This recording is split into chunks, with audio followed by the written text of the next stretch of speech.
Hey everybody, Mike here. Here's a quick review today on this little mini router I picked up from Dewalt. This is model number DCW600. I've owned this for about 3 years now. When Dewalt came out with this router, I immediately saw the benefit of having something that's not only battery powered, but so light and small. For close to 20 years now, I've had the big router that's made by Craftsman. So this is the big original router that I've been using for years, and you can see the size difference, and there's quite a weight savings as well. What I've come to find out is I don't always need this big heavy router to do a task.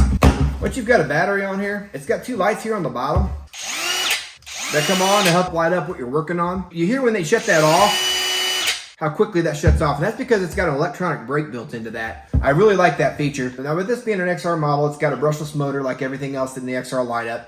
I've come to really like using a 2 amp hour battery on this. I feel like that's just the kind of the perfect balance of weight for me. You can use a 5 if you really think you need the extra battery life. But I found with these routers, they just don't take a lot of juice. This thing will run for forever on these 20 volt. When it comes to changing your bit, I find it easiest to just take that piece off to run your bit in. You hold your yellow button here on the side, run your collet down, then grab a wrench to tighten it up.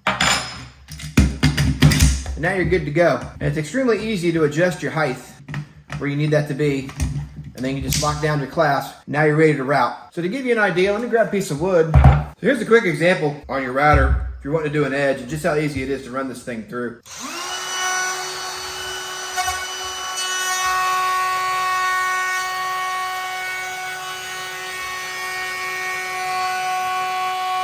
Just like that, you got a routed edge. So it's just that easy to run a project through with this router. With how small and convenient this little router is, I find myself grabbing it a lot more willingly than I would my big router. It took a little bit longer to set up. Been really impressed with the power that this little router's had. For 90% of my projects, I found this has been my go-to router. But overall, I feel like this little DeWalt router has been a great addition to my toolbox, especially since I was already on the 20 volt lineup.